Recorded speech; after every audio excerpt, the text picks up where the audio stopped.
शिर्डीत राज्यस्तरीय शारीरिक शिक्षण शिक्षक महाधिवेशन उत्साहात पार पडलं।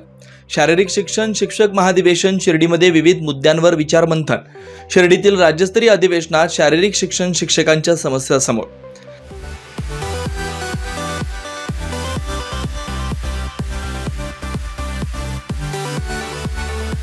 महाराष्ट्र राज्य शारीरिक शिक्षण शिक्षक समन्वय समिती नाशिक विभाग, महाराष्ट्र राज्य माध्यमिक व उच्च माध्यमिक शिक्षण शिक्षक महासंघ अमरावती, शारीरिक शिक्षण शिक्षक आणि सर्व सहयोगी संघटनांच्या संयुक्त विद्यमाने दुसरं राज्यस्तरीय शारीरिक शिक्षण शिक्षक महाधिवेशन 12 ते 14 एप्रिल दरम्यान शिर्डी येथील सप्तपदी मंगल कार्यालय अहिल्यानगर इथं मोठ्या उत्साहात पार पडलं। या अधिवेशनात नाशिक जिल्ह्याचे गौरव असलेले शिक्षण क्षेत्रातील सक्रिय आणि संघर्षशील क्रीडा शिक्षक प्राचार्य संजय चव्हाण यांनी महाराष्ट्र राज्य शारीरिक शिक्षण शिक्षक समन्वय समितीचे अध्यक्ष म्हणून अधिवेशनाचं नेतृत्व केलं। अधिवेशनाचे उद्घाटन विधान परिषदेचे सभापती प्राध्यापक राम शिंदे यांच्या हस्ते करण्यात आलं। दीप प्रज्वलनानंतर प्रमुख पाहुण्यांचा सत्कारही यावेळी पार पडला।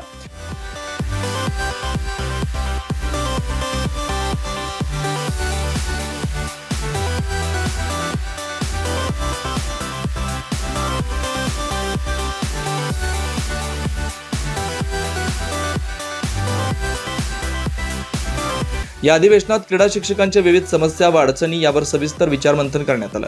गेल्या 2012 पासून क्रीडा शिक्षकांची भरती झालेली नाही। विनाअनुदानित शिक्षकांना अत्यंत तुटपुंज वेतन दिलं जातं। या आणि अशा अनेक मुद्द्यांवर चर्चा करण्यात आली। राज्य संघटनेचे अध्यक्ष राजेंद्र कोतकर आणि समन्वय समितीचे अध्यक्ष प्राचार्य संजय चव्हाण यांनी या सर्व समस्या शासन दरबारी मांडून उपाययोजना करण्याचा निर्धार व्यक्त केला। या अधिवेशनामध्ये क्रीडा शिक्षकांचे आणि शारीरिक शिक्षणाचे सर्व राज्यस्तरीय प्रश्नांवरती चर्चा होणार आहे आणि काही ठराव पास करण्यात येणार आहे। शारीरिक शिक्षण हा विषय अभ्यासक्रमामधनं हद्दपार होतोय की काय अशी शंका निर्माण झालेली आहे आणि म्हणून शासनाला या विषयाचं महत्त्व पटवून देण्यासाठी हे अधिवेशन या ठिकाणी भरवण्यात आलेले आहे आणि यावेळेला आयोजन समितीची जबाबदारी नाशिक जिल्ह्याने घेतलेली आहे। शारीरिक शिक्षण या विषयाच्या संदर्भामध्ये शासन दखल घेईल त्यासाठी संघर्ष करण्याची गरज आहे। तो संघर्षाची सुरुवात या अधिवेशनापासून क्रीडा शिक्षक आणि शारीरिक शिक्षण शिक्षक संघटना या करत आहेत। जर शारीरिक शिक्षण आणि क्रीडा विषयाचं महत्त्व वाढवायचं असेल तर प्रत्येक क्रीडा शिक्षकाला शारीरिक शिक्षण शिक्षकाला एकत्रितपणे संघर्ष करण्याची गरज आहे। अन्यथा भविष्यामध्ये हे जे अनुदानित पद आहे हे निवृत्त झाल्यानंतर ते भरले जाणार नाही। आज जे उपस्थित झालेली क्रीडा शिक्षक ही कदाचित शासकीय वेतन घेणारी शेवटची पिढी असेल। शासनानं 2012 पासून क्रीडा शिक्षक हे पदच स्टाफ सूचीवरून रद्द करण्यात आले आणि ते पुन्हा स्थापित होण्यासाठी या अधिवेशनापासून एक एल्गार पुकारण्याचा मनोदय आमच्या सगळ्यांचा आहे। 2012 नंतर एकही भरती प्रक्रिया झाली नाही। विनाअनुदानित शिक्षकांना अत्यंत कमी मानधन दिलं जातं।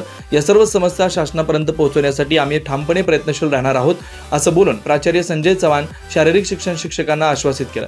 याच अधिवेशनात प्राध्यापक राम शिंदे यांनीही आपलं मत स्पष्टपणे मांडत शारीरिक शिक्षणाच्या प्रश्नांकडे सरकारने गांभीर्याने लक्ष देण्याची गरज असल्याचं नमूद केलं। 2012 पासून भरती प्रक्रिया नाहीये, पवित्र पोर्टलवरती दाखवण्याच्या अनेक अडचणी आहेत। त्याचबरोबर ते विनाअनुदानित शाळेवरती देखील अतिशय अल्प पगार दिला जातो। आणि निश्चित आपण राज्याचं देशाचं क्रीडा धोरण आहे आणि आपले खेळाडू राज्यात देशात आणि देशाच्या बाहेर इंटरनॅशनल देखील चांगले गाजले पाहिजेत, नावाजले पाहिजेत आणि त्यांना अतिशय चांगल्या पद्धतीचं प्रशिक्षण मिळालं पाहिजे। त्याचं बाळकडू हे लहान वयातच मिळत असतं आणि हे महाक्रीडा अधिवेशन जे घेतलेले ते निश्चित स्वरूपामध्ये महत्वाचं आहे। त्यामुळे त्यांचे प्रश्न सोडवण्याच्या दृष्टिकोनातून मी त्यांच्या जे काही मागण्या ती समजून घेतलेल्या आहेत, शासन दरबारी त्यांनी मांडाव्यात। तुम्ही या संदर्भामध्ये काही मध्यस्थी करायला सांगितली ती देखील मी शासनाकडे मध्यस्थी करेल। आपल्या प्रश्नाला न्याय देण्याची भूमिका मी या राज्याचा विधान परिषदेचा वरिष्ठ सभागृहाचा सभापती म्हणून निश्चित स्वरूपामध्ये तुम्हाला त्या संदर्भामध्ये सहकार्य करेल, ही भूमिका मांडेल।